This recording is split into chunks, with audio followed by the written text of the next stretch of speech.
Guys நம்மளுக்கு என்ன பார்க்க போறோம்னா வெஜிடபிள் பிரியாணி. நான் வாங்க எப்படி பண்ணலாம் பார்க்கலாம். மிஸ் பண்ணாமல் செஞ்சு பாருங்கள், சூப்பராக இருந்தது.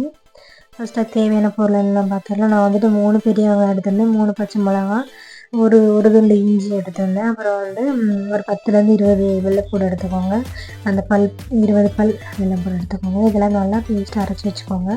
அப்புறம் வந்துட்டு 2 தக்காளி, கேரட்டு, காலிஃப்ளவரு எல்லாம் சேர்த்திங்கன்னா ரொம்ப சூப்பராக இருக்கும். நான் இருந்த காய்கறி மட்டும் என்கிட்ட இருந்த காய்கறி மட்டும் சேர்த்துருக்கேன். அப்போ இஞ்சி பூண்டு வந்து நம்ம நல்லா அரைச்சி பேஸ்ட்டாக எடுத்துக்கலாம். இப்போ நம்ம இது எல்லாமே வச்சு தான் நம்ம வந்துட்டு இப்போ நம்ம வெஜிடபிள் பிரியாணி பண்ண போகிறோம். பட்டாணி வந்து நான் வந்து பச்சை பட்டாணி எடுத்துக்கிட்டேன். நான் ஊற வைக்கல, பச்சை பட்டாணி வாங்கிக்கிட்டேன். அப்புறம் வந்துட்டு நெய் வந்து கொஞ்சம் எடுத்துக்கோங்க.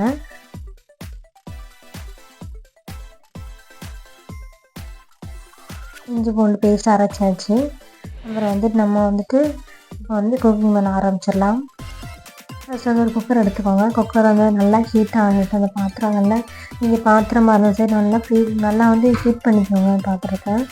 சூடானதுக்கப்புறம் வந்துட்டு நம்ம வந்து அதில் வந்துட்டு ஒரு 3 ஸ்பூன் குக்கிங் ஆயில் ஊற்றிக்கோங்க. 3 ஸ்பூன் குக்கிங் ஆயில் அதுக்கப்புறம் வந்துட்டு 2 ஸ்பூன் வந்து கீ ஊற்றிக்கலாம். நம்ம வந்து 2 ஸ்பூன் கீ எடுத்துருக்கேன். கீயை வந்து அதிகமாக நீங்கள் சேர்த்துக்கோங்க. பிரியாணி அப்படின்னாலே சிக்கன் பிரியாணி, மட்டன் பிரியாணியாக இருந்தாலும் எதுவாக இருந்தாலும் கீ வந்து அதிகமாக இருந்தால் தான் ரொம்ப சூப்பராக இருக்கும். அப்புறம் வந்து பட்டை, கிராம்பு, ஏலக்காய், அப்புறம் வந்துட்டு பெருஞ்சீரகம் வந்து 1 ஸ்பூன் தான் சேர்த்துருக்கேன். இதெல்லாமே வந்து நல்லா வெடிக்கட்டும்.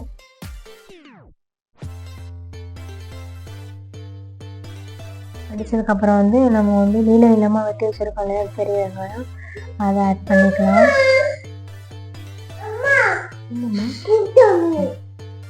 இப்போ வந்து நம்ம வந்து பெரிய வெங்காயம் ஆட் பண்ணிக்கலாம்.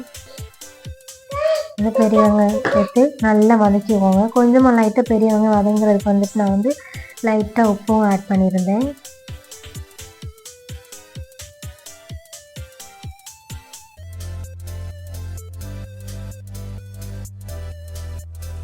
அதுங்க லைட்டாக உப்பு ஆட் பண்ணிடுங்க. இந்த உப்பு ஆட் பண்ணிங்க அப்படின்னா சீக்கிரமாக வெந்துடும்.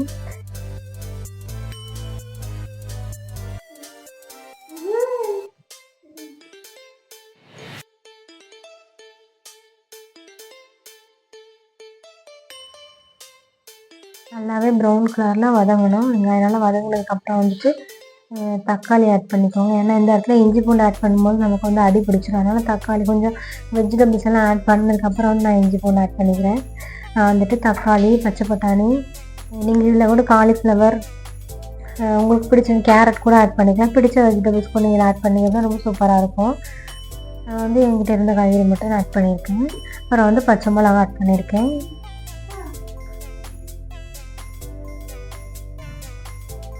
இப்போ வந்து இந்த காய்கறி வேகிறதுக்காக கொஞ்சம் ஆல்ரெடி நம்ம வந்து வெங்காயம் வதங்குறதுக்கு உப்பு போட்டுக்கிட்டோம் இல்லையா, அதே மாதிரி கொஞ்சமாக நம்ம வந்துட்டு இப்போ காய்கறிக்காக வந்து கொஞ்சமாக உப்பு ஆட் பண்ணிக்கலாம். இப்போ வந்து நம்ம வந்து ஒரு லோ ஃப்ளேமில் வச்சுக்கோங்க. ஃப்ளேமில் வச்சு நல்லா ஒரு 2-3 மினிட்ஸ் வந்து வேக விட்டுக்கோங்க. இப்போ வந்து நம்ம வந்து கொஞ்சம் வந்துட்டு இஞ்சி பூண்டு ஒரு 2 ஸ்பூன் இஞ்சி பூண்டு ஆட் பண்ணிக்கலாம்.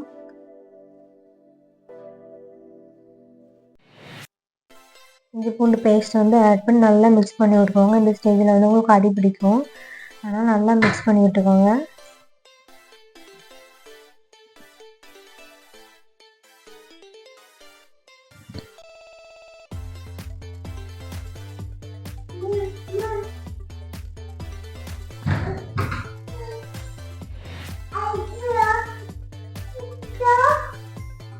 நல்லா மிக்ஸ் பண்ணதுக்கப்புறம் வந்து 2 ஸ்பூன் மல்லித்தூள், 2 ஸ்பூன் வத்தல் தூள், கொஞ்சமாக மஞ்சள் தூள் ஆட் பண்ணியிருக்கேன். எல்லாமே சேர்த்து நல்லா மிக்ஸ் பண்ணிக்கோங்க.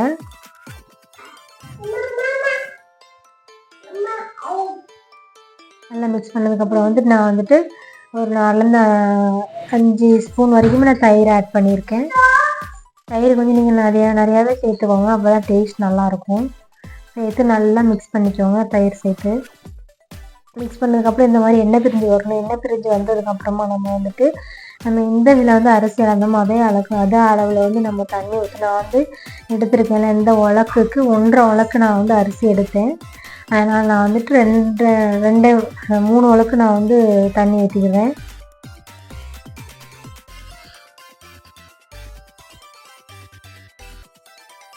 தண்ணி நல்லா கொதிக்கிறது வந்து நம்ம மூடி வச்சிடணும். தண்ணி நல்லா கொதிச்சதுக்கப்புறம் வந்துட்டு நம்ம அரிசி ஆட் பண்ணிக்கலாம்.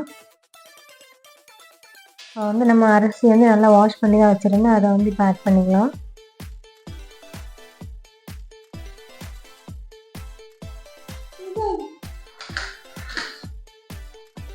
அரிசி ஆட் பண்ணதுக்கப்புறம் நம்ம வந்து இப்போ அரிசிக்கு தேவையான அளவு உப்பு ஆட் பண்ணிக்கலாம். உங்களோட அரிசி குவான்டிட்டி அளவு அனுசரித்து நீங்கள் வந்து உப்பு ஆட் பண்ணிக்கோங்க. நான் வந்து ஒரு 2 ஸ்பூன் உப்பு ஆட் பண்ணியிருக்கேன்.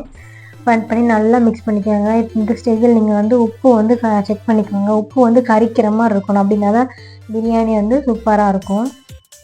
இப்போ நம்ம இதை வந்து மல்லியில, புதினால, கருவேப்பிலை எல்லாமே சேர்த்து அதில் போட்டு நல்லா மிக்ஸ் பண்ணிக்கலாம்.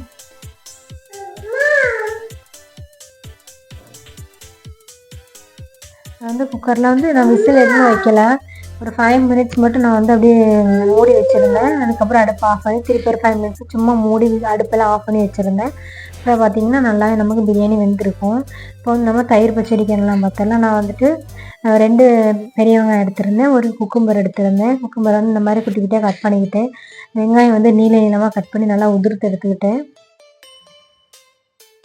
இந்த மாதிரி தயிர் பச்சடிலாம் செஞ்சு பாருங்கள். வெஜிடபிள் பிரியாணிலாம், சிக்கன் பிரியாணிலாம் சூப்பராக இருக்கும். சிக்கன் பிரியாணியாக இருந்தால் நமக்கு வந்துட்டு கத்திரிக்காய் பச்சடி தான் செம்மையாக இருக்கும். அதில் ஒரு பச்சை மிளகா சேர்த்துருக்கேன்.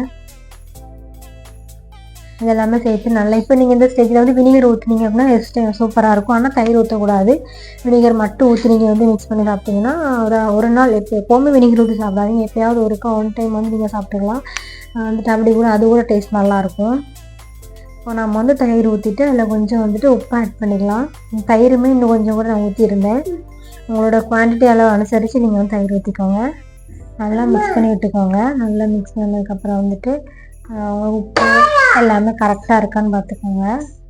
நான் எக்ஸ்ட்ரா கூட தயிர் ஊற்றி நல்லா தான் மிக்ஸ் பண்ணியிருந்தேன். கொஞ்சம்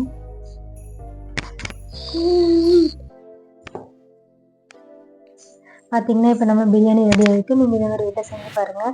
கொஞ்சம் வந்து நம்ம தண்ணியாக இருந்த மாதிரி இருக்கும். நம்ம வந்து கிண்டி விட்டோம் அப்படின்னா கிண்டிவிட்டு ஒரு 5 மினிட்ஸ் வச்சோம்னா கரெக்டாக இருக்கும். இந்த மாதிரி வீட்டை செஞ்சு பாருங்கள். கிட்ஸுக்கெலாம் கொடுத்து பாருங்கள். சப்ஸ்கிரைப் பண்ணுங்கள், ஷேர் பண்ணுங்கள், லைக் பண்ணுங்கள், கமெண்ட் பண்ணுங்கள். Thank you all.